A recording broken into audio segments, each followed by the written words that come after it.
Medianoche.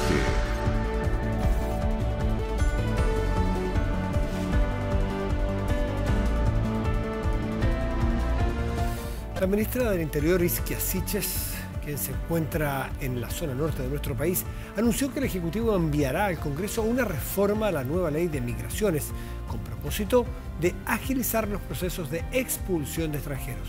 Desde Colchane, aseguró que el gobierno decidió enfrentar de forma decidida y clara la migración por pasos irregulares, como también a aquellas personas que pasen por los distintos pasos fronterizos regulares que vengan a delinquir al país. Bueno, a ellos se les va a perseguir, procesar y expulsar. Además, la ministra Siches anunció que prorrogarán el decreto 265 que fortalece las capacidades y apoyo por parte de las Fuerzas Armadas en la zona. Con respecto a los recursos, anunció una inversión por parte del Ejecutivo de más de 5.500 millones de pesos para la región de Tarapacá. Recursos que se destinarán a la adquisición de tecnología y equipos para carabineros, PDI y Servicio Nacional de Aduana y Dirección General de Territorio Marítimo y de Marina Mercante. Cuando el día termina, comienza medianoche.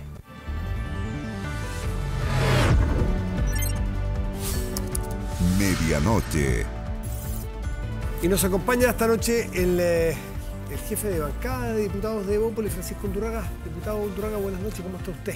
Muy bien, periodista del Río.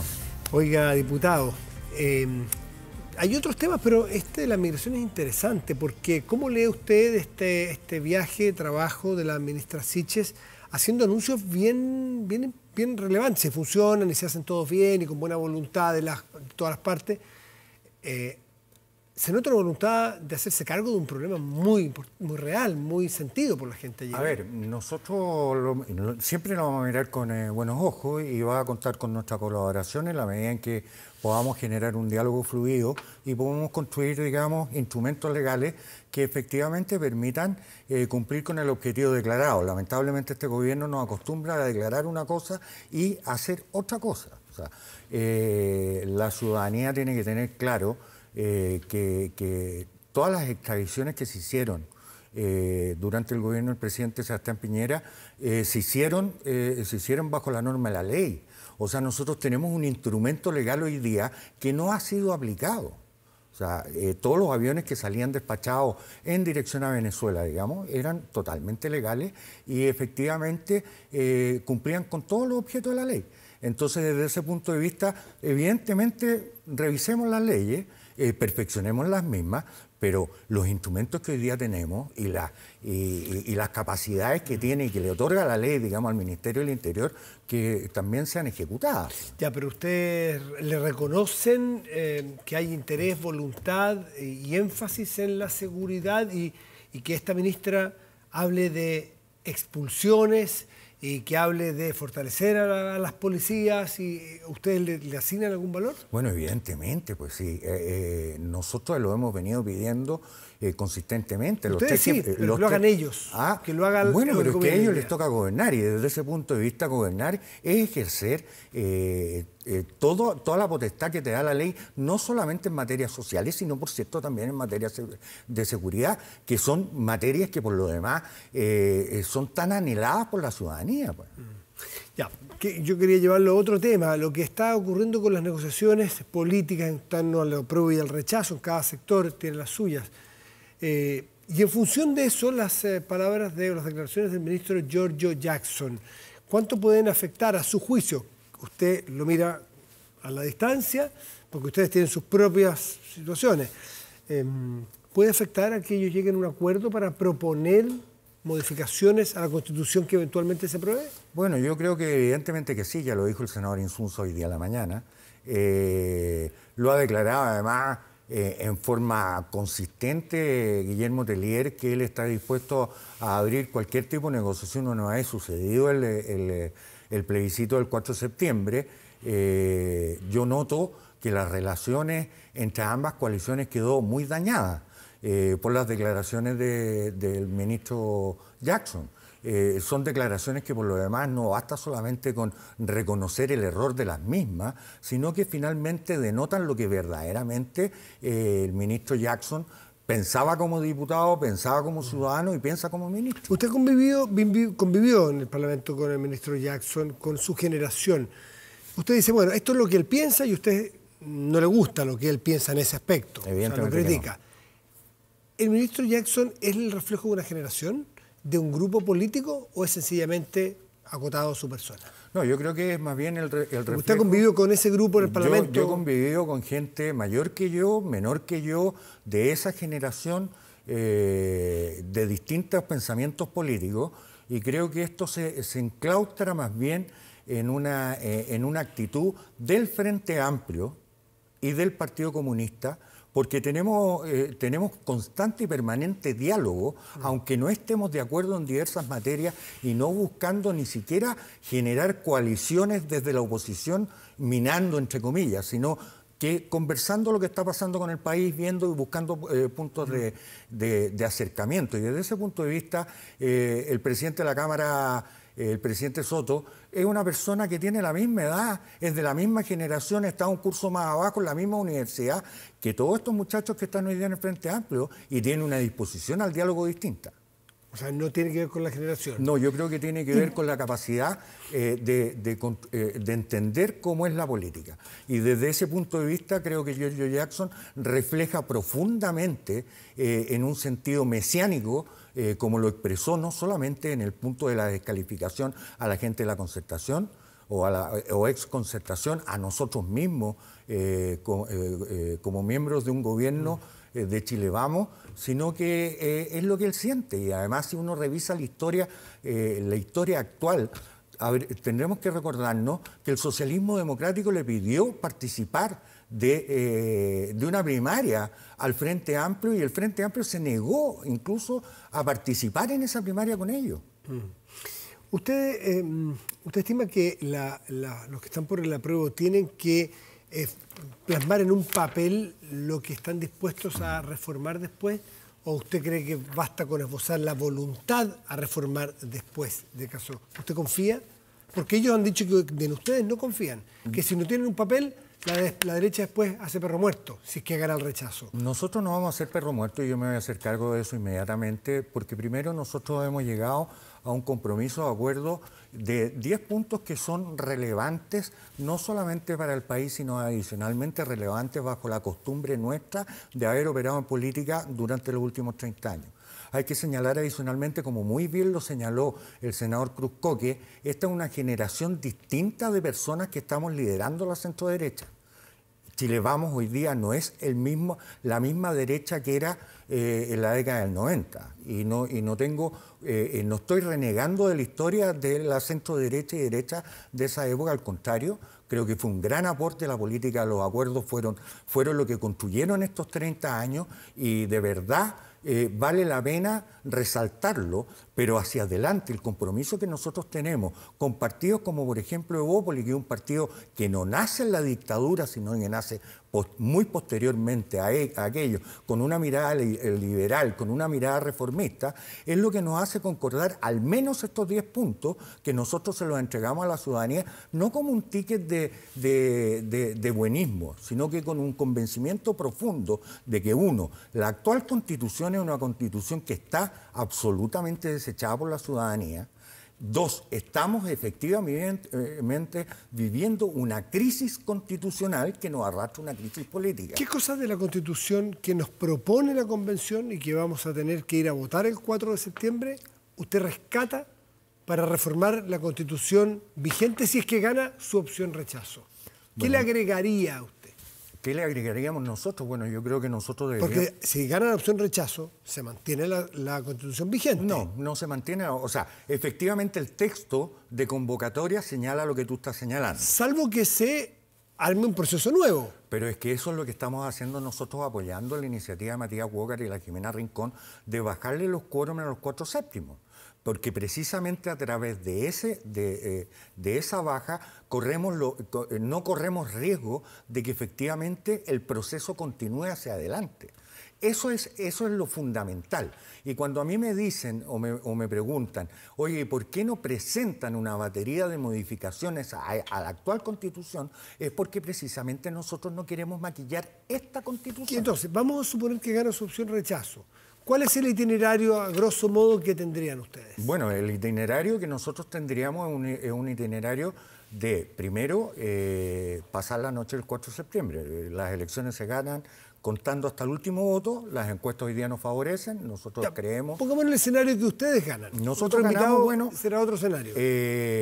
Nosotros vamos a impulsar un proceso de acuerdo en términos lo más amplio posible, y nosotros esperamos que en él no solamente concurran los partidos tradicionales, sino que concurra el Frente Amplio. ¿Pero con qué horizonte? Con un horizonte corto. De hacer una nueva Constitución. Eso es lo que nosotros esperamos desde Opoli. ¿Y por qué vía? ¿Tomar qué camino para llegar a ese destino? Bueno, nos tendremos que poner de acuerdo, pero lo único en que ya estamos todos de acuerdo es que esto lo tendrá que sancionar nuevamente la ciudadanía. O sea, nosotros deberíamos tener un plebiscito para que en lo que la propuesta, al igual que el 15 de noviembre del año 2019, le presentamos los partidos políticos, los parlamentarios de esos partidos políticos, concurriendo con la firma desde los presidentes de la UDI hasta la Revolución Democrática y Gabriel Boric, con excepción del Partido Comunista, podamos volver a encauzar en un nuevo proceso. Es decir, un nuevo plebiscito de entrada. Con opciones distintas que serán discutidas. ¿Y a ustedes les gusta una nueva, la personal de vos, o la personal suya o la de su grupo? No, yo hablo por mí en este caso. Por usted, ¿qué le gustaría a usted? ¿Una nueva convención exactamente conformada, no con las mismas personas, pero conformada con ese mecanismo? ¿O adosarle, por ejemplo, comisiones de expertos?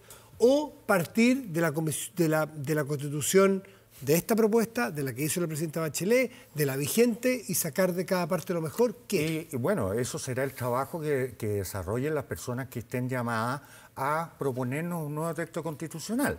Yo creo que el gran error aquí es haber partido desde cero, o haber pretendido partir desde cero. Tan desde cero, Matías, partimos que hay un estado de excepción que nosotros renovamos cada 15 días, que no está contemplado en el nuevo texto propuesto. Tan de cero partimos que si es que llegase hipotéticamente a ganar el apruebo, las concesiones de las cárceles se elimina en ese acto, entrando en vigencia. Entonces, no al día siguiente. Pero entrando en vigencia no hay ese relativismo que están dando a entender la gente de la prueba, no es real, o sea, va a ser inconstitucional si es que se llega a aprobar. Y no es que la gente salga de la cárcel, sino que la gente no va a tener alimentación en la cárcel, no va a tener salud en la cárcel, porque esas materias son las que están concesionadas. Dicho lo anterior, a mí me gustaría, digamos, que nosotros pudiésemos darnos la oportunidad de generar un texto que una y no desuna como este que estamos viviendo. Dígame una cosa que le rescate a la Constitución. Yo creo que es muy valorable para el país la conciencia en términos ecológicos que este texto nos presenta. Y desde ese punto de vista yo creo que eso no hay que echarle un saco rojo. ¿Y el Estado Social de Derecho? El Estado Social de Derecho, yo no tengo ningún problema con una economía de mercado social de mercado, tal como nosotros lo planteamos dentro de nuestros 10 puntos. El reconocimiento real, digamos, a los pueblos originarios también. ¿Con escaños reservados? Sí, con escaños reservados yo no tendría problema en la medida en que se fueran proporcionales, digamos, a la participación real y no a una pseudo declaración de que yo me siento parte de un pueblo originario. Interesante ir viendo punto a punto. Por hoy llegamos al fin, porque el tiempo es así, pero gracias por venir a conversar, diputado. No, muchas gracias y gracias a todos ustedes. Que les vaya muy bien. Buenas noches. Pausa y volvemos, espérenos. Esta jornada en 24 debates, vivienda y urbanismo, en la propuesta de nueva Constitución, fueron los temas que se tomaron la conversación. A continuación, revisamos 24 debates de hoy. 24 debates, camino al plebiscito. Muy buenas tardes. tardes, ¿cómo están ustedes? Bienvenidos a 24 Debates. Hoy nos vamos a concentrar en el tema de la vivienda y también de la ciudad, del urbanismo, de la propuesta de nueva Constitución. Y para eso nos acompañan aquí en el estudio el arquitecto y experto en urbanismo, Genaro Cuadros, por el apruebo. Genaro, bienvenido, buenas tardes. Y el ingeniero civil y experto en urbanismo, Guillermo Rolando, por el rechazo. Guillermo, bienvenido. Connie, muchas gracias por la invitación, Genaro, gusto. Muchas gracias también. Gracias a los dos por estar con nosotros. La idea, y que lo estamos haciendo todos los días a esta hora a través de las pantallas de TVN, es poder poner sobre la mesa en distintos temas que están incluidos, ¿cierto?, en nuestra propuesta de nueva Constitución, poner en la mesa, contrastar distintas posturas sobre un tema específico para que la gente vaya a votar informada el próximo 4 de septiembre. Nos pueden seguir 24 Debates en nuestra señal de TVN, en Canal 24 Horas y en nuestras plataformas digitales a través de 24horas.cl, TVN Play, Facebook y YouTube. A ver, por primera vez se garantiza en una Constitución, en nuestro país, el derecho a la vivienda. ¿Es el camino correcto, Genaro? Totalmente, de hecho esta es la novedad, quizás una de las novedades de la Constitución. No así en las otras constituciones del mundo, el caso español, el caso francés o alemán, donde está efectivamente establecido el derecho a la vivienda y eso permite desarrollar políticas públicas de vivienda muy avanzadas que abordan los problemas de la ciudadanía. Yo diría que eso es un consenso general como una muy buena noticia. Guillermo. Connie, si bien me presentabas como, y es muy cierto que tengo otras aprensiones, ¿no?, respecto al texto, pero en este tema estoy completamente de acuerdo. Ya. Yo también lo tomo de que sea una prioridad como sociedad, así también lo veo de esa manera. Que el derecho a la vivienda, que si bien se han venido haciendo muchas cosas del Ministerio de Vivienda y Urbanismo, que lo conozco muy bien, Sí, pues. pero que quede escrito en este u otro texto futuro, obviamente, ¿no? Lo comparto plenamente. En eso coinciden los dos. Oye, hay que decir, y no lo dije en las instrucciones, pero para que la gente en la casa lo entienda, que cada uno tiene 9 minutos, ¿cierto? Y que tiene que administrar ese tiempo. Cada uno tiene un tablet, ¿cierto?, una tablet en su podio, donde ven cómo se les va descontando el tiempo a medida que van utilizándolo. Y también en nuestras pantallas ahí también ven cuánto le queda a cada uno. La idea y obviamente la estrategia es que mientras más cortas las respuestas, las acotaciones, más temas podemos recorrer. Dicho eso, bueno, quiero preguntarles, es el artículo 51, ¿cierto?, de la propuesta de nueva Constitución, el que garantiza el derecho a la vivienda. Y dice, toda persona tiene el derecho a una vivienda digna y adecuada que permita el libre desarrollo de una vida personal, familiar y comunitaria. ¿Qué entienden ustedes por una vivienda digna?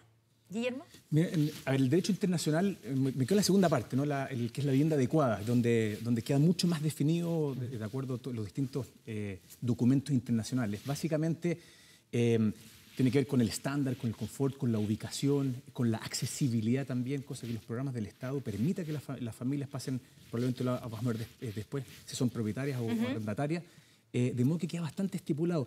Sí quiero reforzar de que el Ministerio de Vivienda hace ya varios años que prácticamente todos los programas o todas las soluciones ya se acercan muchísimo a lo que es la vivienda adecuada. Creo que también es importante reforzar ese punto. ¿Genaro? Efectivamente, yo creo que lo que acabas de leer, que el primer inciso del 51, y esto es una de las cosas que debe sopesar la gente, contó con 133 votos, incluidos con el del exministro Monkeberg, del cual Guillermo fue subsecretario del presidente Piñera, y con Larraín Mate, que fueron convencionales, pero con otros, por decirlo así, convencionales de derecha, lo cual demuestra que el artículo 51 es efectivamente un artículo de consenso entre todas las personas que estuvieron allí. ¿Y la definición de vivienda digna? Vivienda digna y adecuada es una combinación porque se utilizaba vivienda digna para referirse a una vivienda adecuada, pero no se decía en qué consistía. En la actualidad, como bien dice Guillermo, una vivienda digna implica lo menos 6 condiciones básicas que son estándares de calidad para la vivienda. Uno, la seguridad de la tenencia, es decir, que sea ya sea en arriendo o sea en propiedad, haya un documento formal, una formalidad que asegure que esa persona pueda vivir adecuadamente allí. Disponibilidad de servicios, que tenga acceso a la disposición de servicios. Asequibilidad, es decir, que no por tener una vivienda deje de comer, por ejemplo, o deje de vestirse. La accesibilidad, es decir, que las personas vulnerables puedan acceder a una vivienda. La ubicación, acceso de bienes de la ciudad y la adecuación cultural, es decir, que la vivienda sea adecuada territorial y culturalmente. Es decir, que si uno vive en este caso en la Patagonia o vive en el norte, la vivienda a la que tenga acceso es una vivienda que corresponde. Ahora, los dos hablaron del tema de arriendo-propiedad. Ha habido toda una polémica, ¿cierto?, precisamente sobre el derecho a la vivienda, porque aquí, por lo menos en la propuesta, no dice si esa vivienda que le garantiza el Estado a las personas va a ser arrendada o va a ser la casa propia. Entonces, ha habido toda una campaña, de hecho, basada, en algunos dicen un fake, que es que con esto le están diciendo a la gente que va a tener casa, pero no va a ser su propia vivienda. ¿Cómo lo ves tú, Guillermo? Miren, ¿Es un fake o es verdaderamente está la posibilidad de que nadie tenga su casa propia? Yo creo que si uno lo analiza de la siguiente manera, el Ministerio de Vivienda hace casi 10 años hay programas de arriendo y de propiedad. Y con este texto se va a seguir permitiendo el arriendo y la propiedad. Es decir, no se elimina la propiedad. Es bueno ponerlo de esa manera. Ya.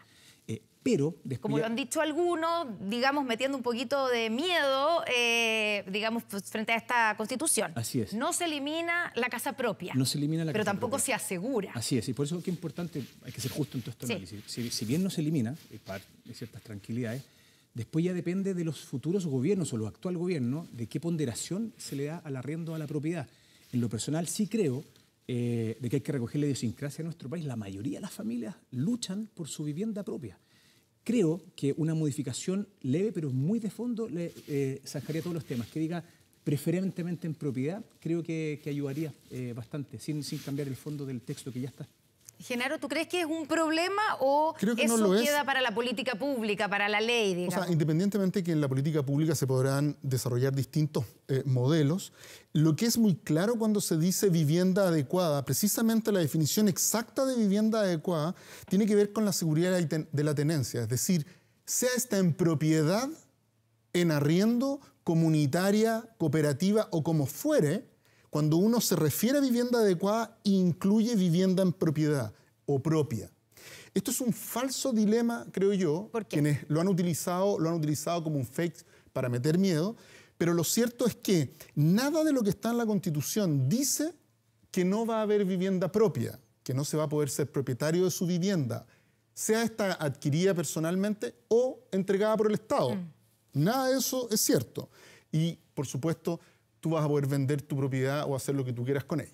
Ya, pero tampoco sale, y probablemente no tiene que salir, ¿cierto? Pero tampoco sale que dentro de las posibilidades está que la forma de garantizar esa vivienda sea a través de un programa de arriendo. Es que no es necesario, porque eso es un programa, es una política pública, no tiene nada que ver con una discusión constitucional. Ya, o sea, esto queda abierto, en ese sentido queda abierto. Para adelante no sabemos cómo vamos a vivir en el futuro. Bueno, cuando hablamos de todas estas características que tiene que tener, ¿cierto?, la vivienda digna, el inciso segundo del artículo 51, perdón, el inciso segundo, hablan de una serie de características que debe tener la vivienda, y uno se pregunta ¿cuánto cuesta esto? Porque digamos, los expertos que han hecho algún cálculo, se ha hecho un cálculo en base a un estudio del CEP, ¿cierto?, de cuánto costaría la Constitución completa y garantizar los derechos que aquí se establecen. Uno de los derechos más caros de garantizar es precisamente el de la vivienda. ¿Se puede? ¿Podemos garantizarlo? ¿Podemos asegurar que todos los chilenos o las personas que viven en Chile van a tener una vivienda con estas características, Guillermo? Mira, aquí también con la misma sensatez que creo que he intentado responder todos los puntos previos, la cantidad de viviendas que se construyen en nuestro país a través del MIMBU u otros mecanismos depende casi exclusivamente o fuertemente del gasto público, ¿cierto? Sí. Presupuesto. Exacto. Por ejemplo, la Constitución haitiana, yo conozco por cosas de la vida bien ese país, también habla del derecho a la vivienda y, como se podrán imaginar, si es que no tienes todos los recursos, no tienes cómo asegurarlo. Por eso que una cosa es enunciarlo, lo cual yo lo aplaudo mucho, pero esto está asociado a que el país permanentemente vaya creciendo y que haya certezas. O si no, se dificulta mucho. Una de las aprehensiones, de nuevo, y Gerardo lo sabe, yo aplaudo profundamente este artículo, pero una de las aprehensiones que pongo tiene que ver con las expectativas. Que no se crea que solo porque esté escrito esto se resuelve en un año. La verdad que nos va a tomar mucho tiempo por resolver el déficit de nuestro país. Hay 600.000 viviendas que ese es el déficit de vivienda en este momento en el país. Llegamos a tener 2 millones de viviendas en déficit cuando partió la democracia. Hemos sido capaces durante 30 años de ir mejorando nuestras condiciones y seguramente en los próximos 30 sabremos hacerlo de la misma forma, de manera progresiva, a medida que vayamos generando los recursos para hacerlo. Pero acá hay una cuestión importante, porque en este mismo artículo señala un camino y una herramienta que hoy día es clave para ello, porque tiene que ver con el costo de las viviendas, sí, y que es el sistema integrado de suelos públicos. Una de las dificultades que tenemos para precisamente implementar las viviendas es la falta de suelo, o más que la falta de suelo, lo caro que es el suelo. Por consiguiente, disponer de esta herramienta nos va a permitir poder facilitar esa tarea y esa meta que nos hemos propuesto. ¿Tú estás de acuerdo con eso, Guillermo? Sí, absolutamente. Solo reforzar, y no una defensa corporativa del mismo, sí, que en los 2 últimos años lo hemos venido haciendo. Ahí hay una ley que se llama la Ley de Integración Social, que fue un apoyo transversal en el Congreso, tanto en la Cámara Baja como en el Senado, que vuelve a reforzar la gestión de suelo que se ha venido haciendo. Entonces, aquí básicamente queda en piedra algo que se ha venido haciendo y hay consenso. Ahora, también hay consenso en que hoy día en Chile, y eso han dicho los últimos estudios, hay un estudio de la Cámara Chilena de la Construcción, que acceder a una vivienda en nuestro país es severamente no alcanzable y que digamos, el alza en los precios, tanto del suelo y en consecuencia de las viviendas, se hace muchas veces que sea inaccesible. Entonces, la pregunta es, ¿cómo vamos a hacer para que sea alcanzable en términos económicos, Genaro? Bueno, una de las razones por las cuales es inalcanzable es porque se especula respecto de la vivienda y se ha vuelto en el mundo entero, no solamente acá, un bien de transacción por sobre un bien de uso que es el que debiera tener, en este caso, sobre todo quienes estamos pensando en las políticas de vivienda social. Por consiguiente, una de las cosas que yo creo que esto nos va a obligar es a innovar en nuevas formas en cuales el Estado, los privados y la sociedad van a tener que abordar los temas de vivienda. Por eso es que detrás de esta discusión ha estado la discusión sobre el arriendo a precio justo, o simplemente otras formas cooperativas, comunitarias de vivienda que podrían salir al auxilio de esta necesidad. Guillermo. Para complementar a Genaro, un dato bien interesante, en Chile más o menos 2 de cada 3 hogares, ojo con el dato, necesitan del Estado para poder resolver su tema habitacional. Es enorme. Nuestro país gasta más o menos el 1,6% del PGB en vivienda. Lo quiero poner que se hace mucho, de los países que más hacemos. Pero así todo, si es que no tuviese el Estado, ahí sí que tuviésemos un problema mucho más grave. Claro. Se requieren herramientas nuevas que se están haciendo, pero quiero poner otra variable más, que está todo muy concatenado. Parte de la dificultad en acceder tiene que ver, por ejemplo, con las inestabilidades económicas, con los aumentos también de las tasas hipotecarias. Hay otros factores que no necesariamente están en estos artículos, que es necesario, además de los temas de suelo que lo explicamos bien, Genaro, que era importante que el Estado tuviese más herramientas para el suelo. Ahora, si uno se remonta hablábamos del regreso a la democracia, ¿cierto? El comienzo durante los años 90, el Estado entregó muchas viviendas de muy bajos o de bajos estándares. Se acordarán todos de las casas Copeva, ¿cierto? Donde la idea era poder sacar a la gente de los campamentos, poder entregar una solución habitacional, pero de baja calidad. ¿Cómo se evita que eso vuelva a pasar, digamos, considerando que nuevamente tenemos un déficit importante, 600.000 viviendas, y estamos garantizándole a la gente a través de esta Constitución, si es que se aprueba, que les vamos a dar viviendas? Porque está la tentación, me imagino, de construir mucho, pero de baja calidad. ¿Cómo se evita eso? Guillermo, tú estuviste ahí en el Ministerio de la Vivienda como subsecretario. Lo conozco bien. Y lo que contabas muy bien, Connie, mira, hace 4 y 3 décadas, ¿no? Programas bien específicos, pero pasó exactamente lo que mencionabas. Viviendas muy pequeñitas en las periferias, de mala calidad, muchas de ellas. Y eso afortunadamente ha ido cambiando, pero para reforzar el texto son 2 cosas esenciales, que es lo que estamos hablando hoy día. Es el derecho a la vivienda digna y adecuada, que los estándares que ya conversamos bien con Genaro, y el derecho a la ciudad también. Si el derecho a la ciudad es eso, es que te sientes en la combinación de las ambas cosas. No sacamos nada con tener viviendas de súper buen estándar, todas las periferias.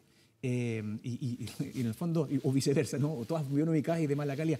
Y creo que lo que se ha venido haciendo va absolutamente en esa línea, y este texto lo refuerza.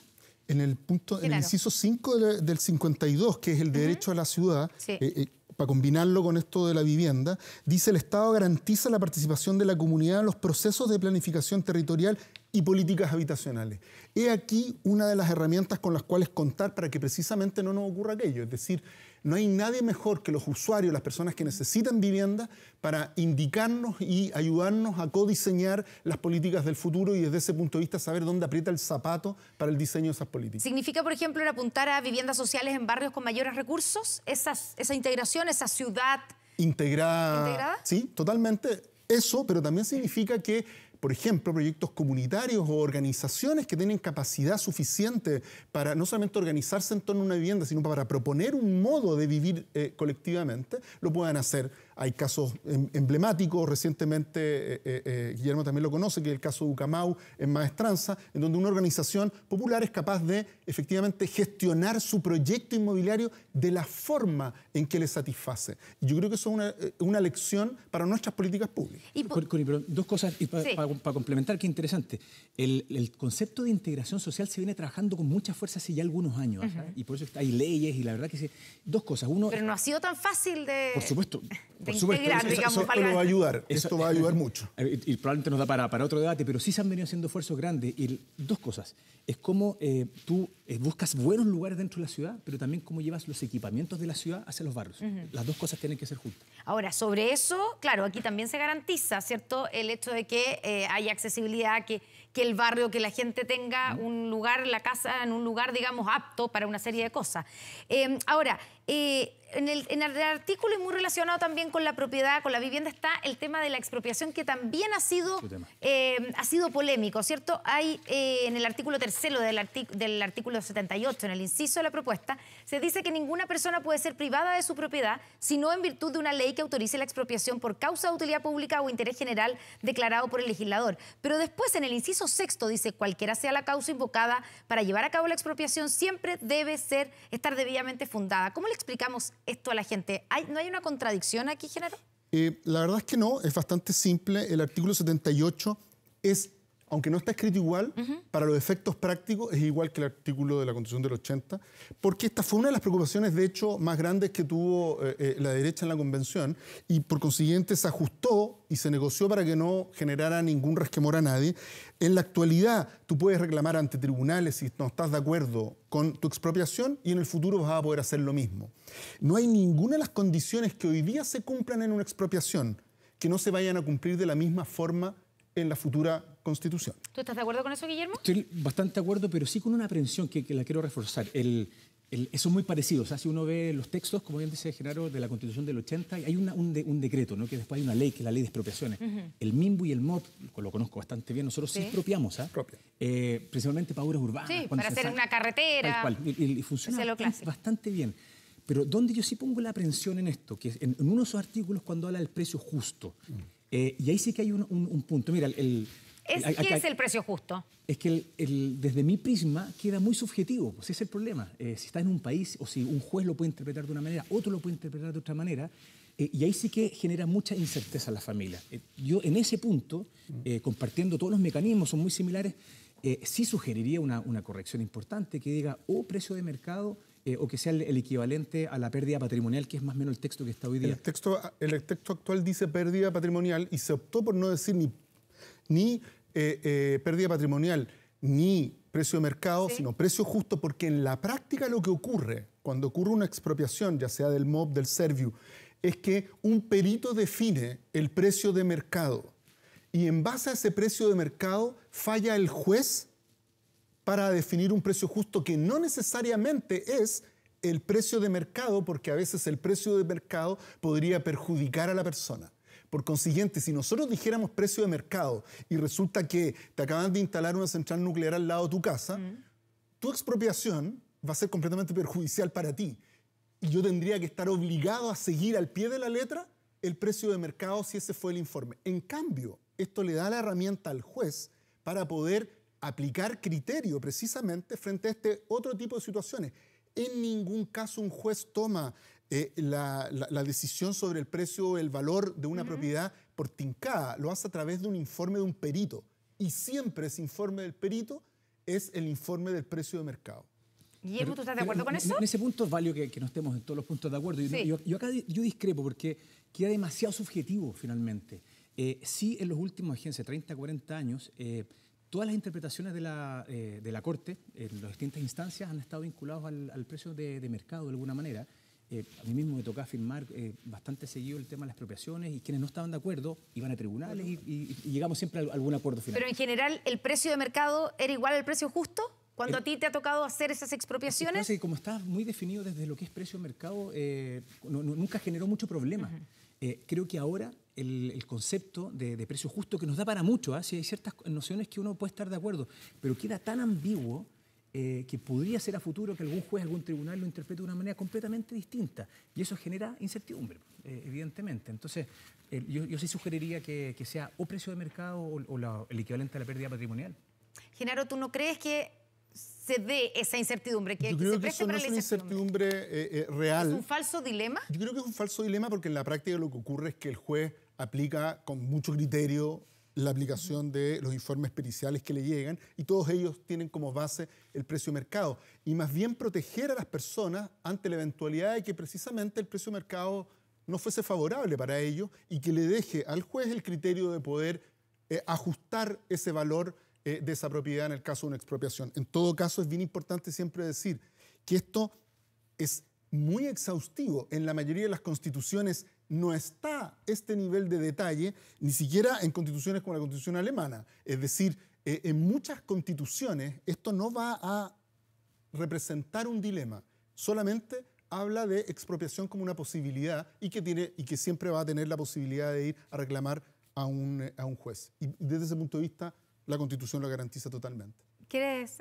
apuntar algo? Sí, no, ya puse mi punto, que creo que ese pequeño matiz que genera mucha incertidumbre se podría corregir para darle certeza a todas las personas. ¿Cómo dijiste tú cuál era la propuesta? O que sea... Ya que están todos proponiendo, digamos, posibles cambios en caso de que se apruebe. Siempre pensando en el 5 de septiembre también, obviamente, ¿no? O que sea precio de mercado o el equivalente a la pérdida patrimonial.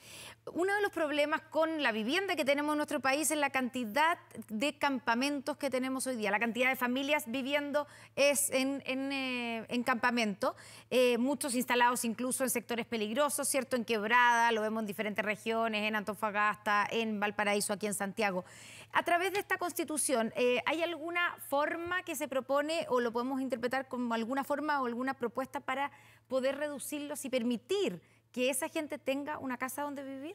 Mira, yo creo, Connie, que lo explicaba en otras instancias, ¿no?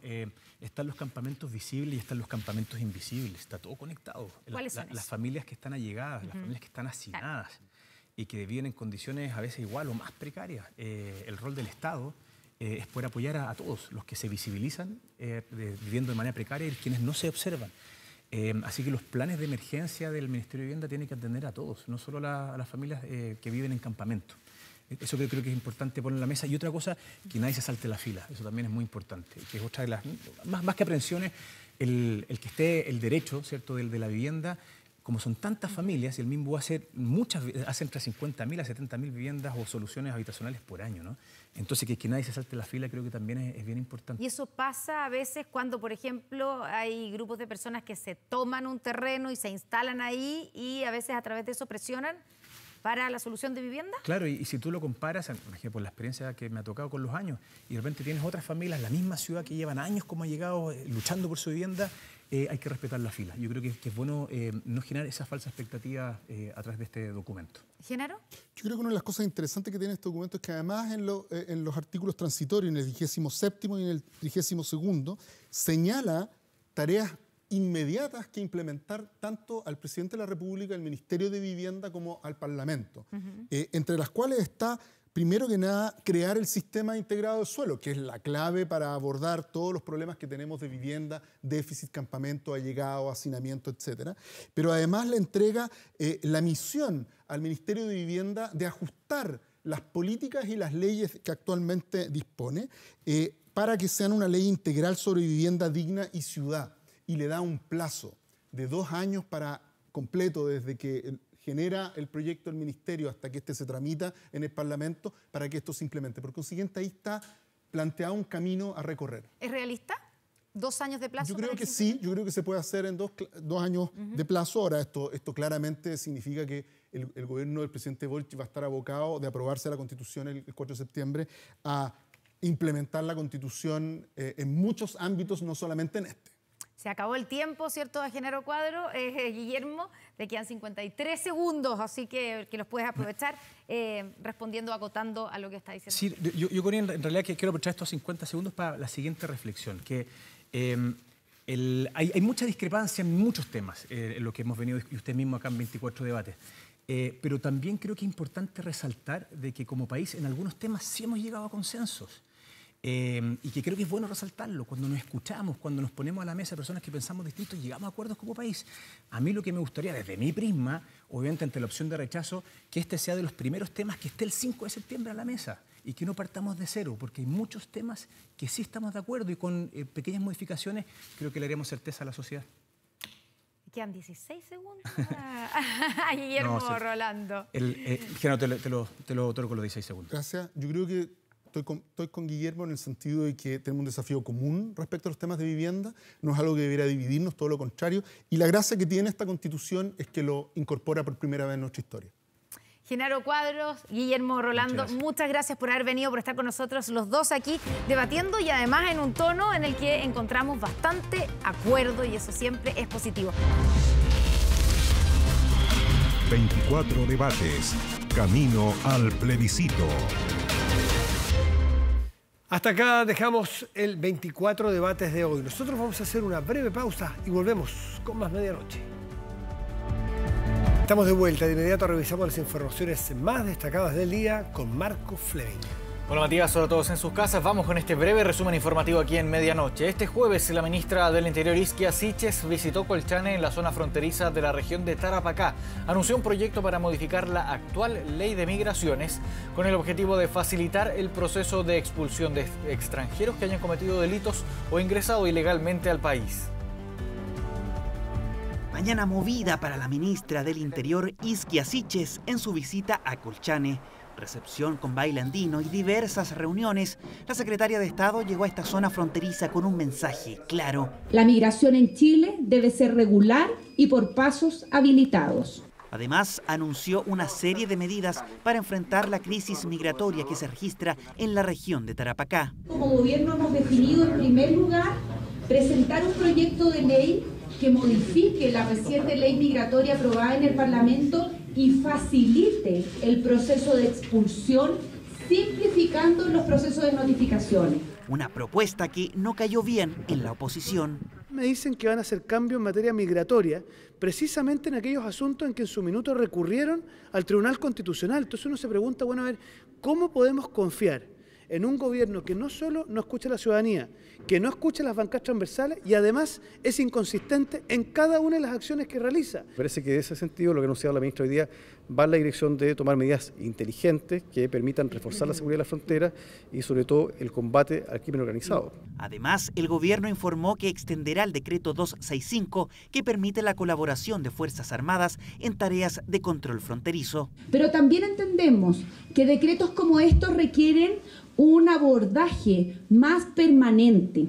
Lo que hemos vivido en relación a la situación migratoria no es solo episódico, sino que es muy probable que se repita también en el futuro. Con este decreto, el gobierno descarta declarar estado de excepción, medida que durante los últimos días había sido propuesta por una bancada transversal de parlamentarios. En el propio oficialismo genera opiniones divididas. Me parece razonable que no se aplique estado de excepción en el norte, como han pedido algunos parlamentarios, porque la verdad es que es muy liviano pretender que el estado de excepción es la solución a todo. No es el mentulatum de la seguridad, no es la solución para la seguridad. A mí me parece en estos momentos razonable buscar refuerzos para las policías, tanto de investigaciones, carabineros, y donde por supuesto las Fuerzas Armadas pueden aportar en ese trabajo de seguridad interna. En los próximos días se espera que la ministra de Defensa recorra los pasos fronterizos para monitorear el trabajo de las Fuerzas Armadas. Además, el gobierno anunció 5.000 millones destinados a la región de Tarapacá para mejorar el equipamiento en labores operativas y fiscalizadoras del control migratorio. Esperamos que todos estos compromisos que nos ha entregado la ministra se ejecuten en el corto plazo, pues Colchane reclama seguridad, y esa seguridad que era propio del altiplano y que se ha perdido. Medidas para enfrentar la crisis migratoria, pero también para aumentar la seguridad en la zona. En tanto, un oficio parlamentario busca que el Ministerio del Interior aclare el otorgamiento de visa en Chile a Carlos González Vaca, apodado como Estrella y presunto líder del Tren de Aragua en nuestro país. Cerca de 1 millón de trabajadores se han visto beneficiados con los reajustes del salario mínimo, que a partir de este mes crece hasta los 400.000 pesos. La meta del gobierno es llegar hasta los 500.000 para el término de su gestión. La ministra del Trabajo, Janet Jara, compartió con dirigentes de la Central Unitaria de Trabajadores, donde reiteró el compromiso del Ejecutivo. Si bien la evaluación fue positiva, los representantes de la CUT advirtieron que aún hay trabajo por realizar en la materia, ya que debido a la inflación, la línea de la pobreza está más alta, bordeando los 500.000 pesos. Por eso presionan para alcanzar este monto antes de que el presidente Boric termine su mandato.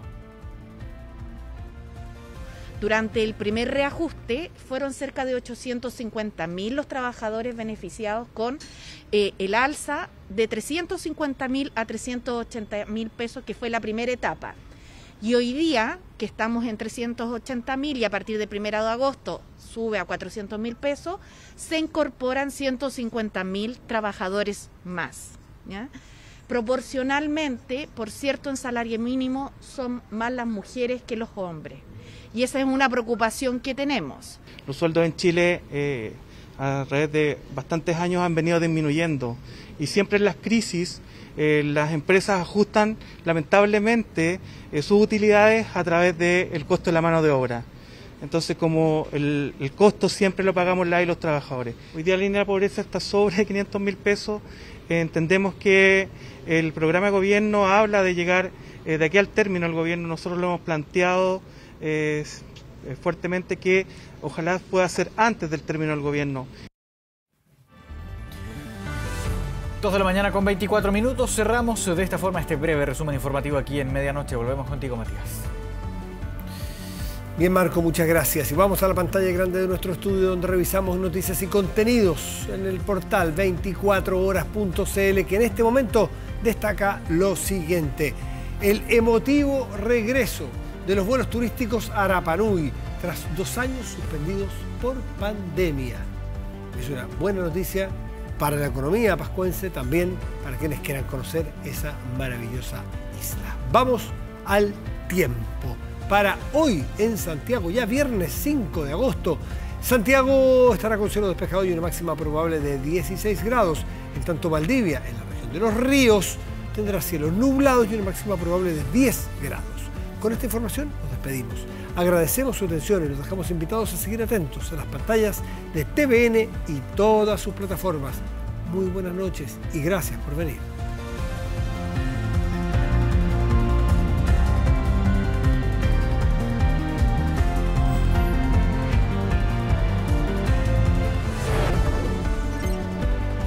Medianoche.